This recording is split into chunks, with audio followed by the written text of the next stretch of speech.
Okey, sekarang heboh kan pasal zikir menggunakan perkataan Allah secara mufrad. Allah, Allah, Allah. Banyak sangat ustaz-ustaz, bahkan ulama, saya pun dengar video daripada ulama yang terkenal, dia kata tak salah berzikir menggunakan perkataan Allah, Allah. Dan ini bukan pendapat saya. Kalau mereka berpandu kepada apa yang dicakap oleh ulama, saya pun dengar juga pendapat ulama. Jadi kalau kita balik kepada ulama, dia tak akan selesai masalah. Sebab setiap ulama ada pandangan masing-masing, latar belakang ilmu yang berbeza, mazhab yang berbeza, maka akhirnya tak akan selesai masalah. Sebab tu kalau kita tadabbur Al-Quran, kita ikut Al-Quran, selesai masalah. Allah kata apa? Fa in tanaza'tum fi syai'in farudduhu ila Allah war Rasul. Sekiranya kamu berselisih pendapat dalam apa saja perkara, kembalikan perselisihan itu kepada Allah dan Rasul. Dan Allah bagi amaran dalam surah An-Nisa ayat 65, Allah bagi amaran, demi Tuhan engkau semua manusia tak akan beriman, sehinggalah engkau dijadikan sebagai hakim. Bila berselisih, berbeza, dia refer kepada engkau. Satu, syarat nak beriman kepada Allah. Allah kata tak beriman selagi bila ada masalah tak kembali pada Rasul. Kemudian bila kembali pada Rasul, yang kedua, step kedua beda. Dalam hati dia terima sepenuhnya apa yang Nabi buat.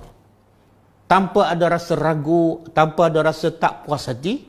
Yang ketiga, wa yusallimu taslima, dia berserah sepenuhnya kehidupan dia, ibadatnya kepada Allah dan Rasul.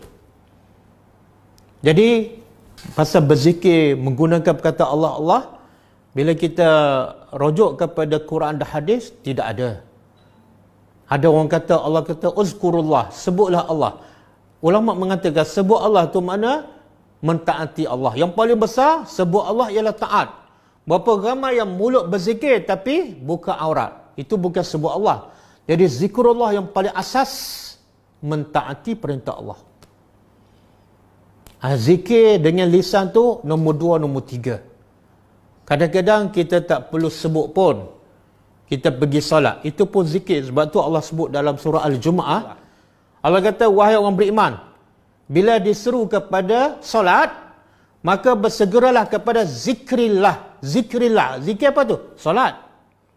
Jadi kita kena faham apa maksud zikir yang sebenar. Zikir yang sebenar luas. Dan yang paling besar, yang paling asas ialah mentaati perintah Allah.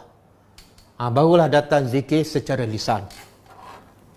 Jadi dalam Quran, tak ada ayat Quran yang sebut secara jelas boleh berzikir Allah, Allah. Tak ada.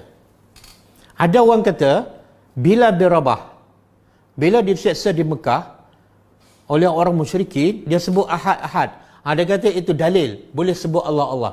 Pertama sekali, Allah bila tak sebut Allah, Allah, Allah bila sebut ahad, ahad.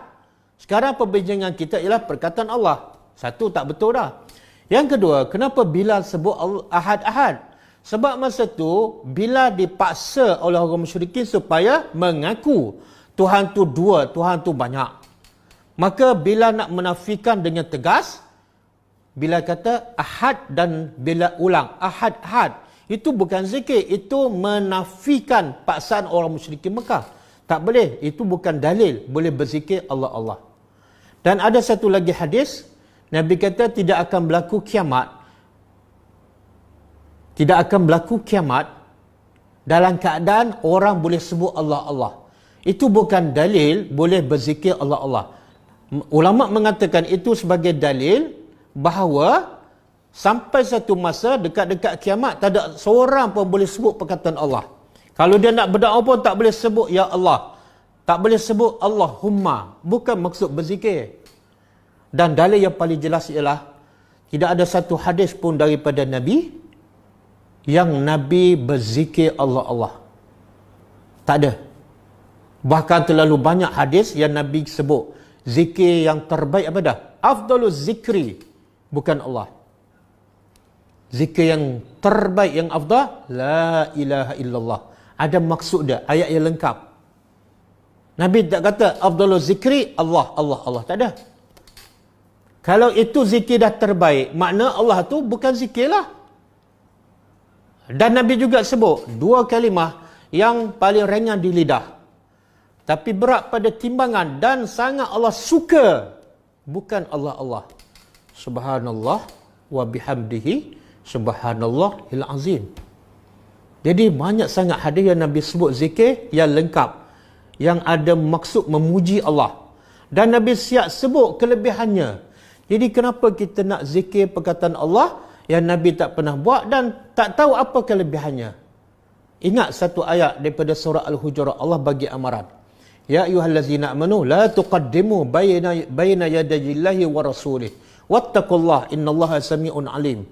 Allah bagi amaran, wahai orang beriman, jangan kamu mendahului Allah dan Rasul. Bila nak buat ibadat, nak solat, nak puasa, nak zikir, jangan mendahului Allah dan Rasul. Apa jangan mendahului? Maknanya kalau nak zikir, nak solat, nak ibadat, cek dulu tengok. Ada tak dalam Quran? Ada tak dalam hadis? Kalau tak ada, jangan buat. Bila kamu nak buat, pakai buat aja, tanpa kamu cek dalam Quran, tanpa kamu cek pada hadis Nabi, kamu telah mendahului Allah dan Rasul. Maka kesannya apa? Allah kata di hujung ayat kedua, antahbata a'malukum wa antum la tash'urun. Kesannya bila kamu buat apa saja, kamu mendahului Allah dan Rasul, ataupun lebih tepat kamu memandai-mandai. Yang Nabi tak buat, kamu memandai-mandai. Allah bagi amaran, antahbata a'malukum wa antum la tash'urun. Semua amalan kamu sia-sia dan kamu tak sedar pun.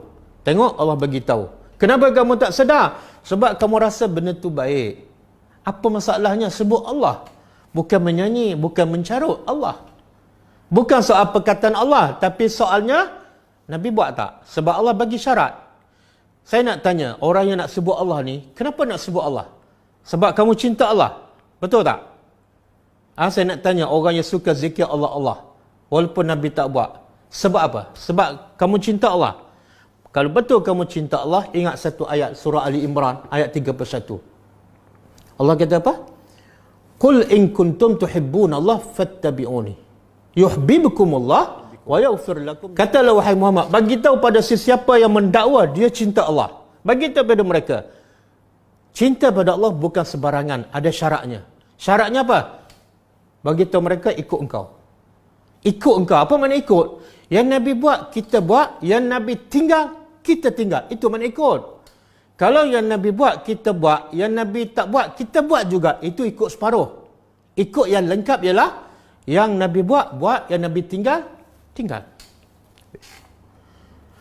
Jadi pendapat paling kuat, tidak ada dalil. Satu lagi, kalau zikir Allah tu terbaik, sahabat yang paling pertama buat. Tak ada satu periwayat Abu Bakar ke, Umar ke, Osman ke, Ali ke, zikir Allah. Dan saya nak sebut satu lagi, kita selalu baca ayat Quran. Laqad kana lakum fi Rasulillah uswatun hasanah. Sesungguhnya pada Rasul, Allah kata apa? Sesungguhnya pada Rasul ada ikutan terbaik. Kita baca ayat tu. Tapi bila buat ibadat, kita tak ikut Rasul. Mana mulut baca ayat, puji Rasul, ikutan terbaik. Tapi bila beribadat, ikut siapa? Ada satu video, dia kata bila bangun malam, cakap dengan lembut, dengan sayu, apa dah? Ya Allah, lagi sayu, lagi Allah suka. Kata Imam Ghazali, ya Allah, mana kata Nabi Muhammad? Jangan tinggal Nabi. Nak sebut ulama lain, okey, tak salah. Tapi sebut Nabi dulu. Nabi bangun malam tak? Ya. Nabi bangun setiap malam tak? Ya. Cek dulu apa Nabi buat. Nabi sebut tak bila bangun malam? Ya Allah, Ya Allah, Ya Allah. Tak ada. Nabi bila bangun malam, sapu muka.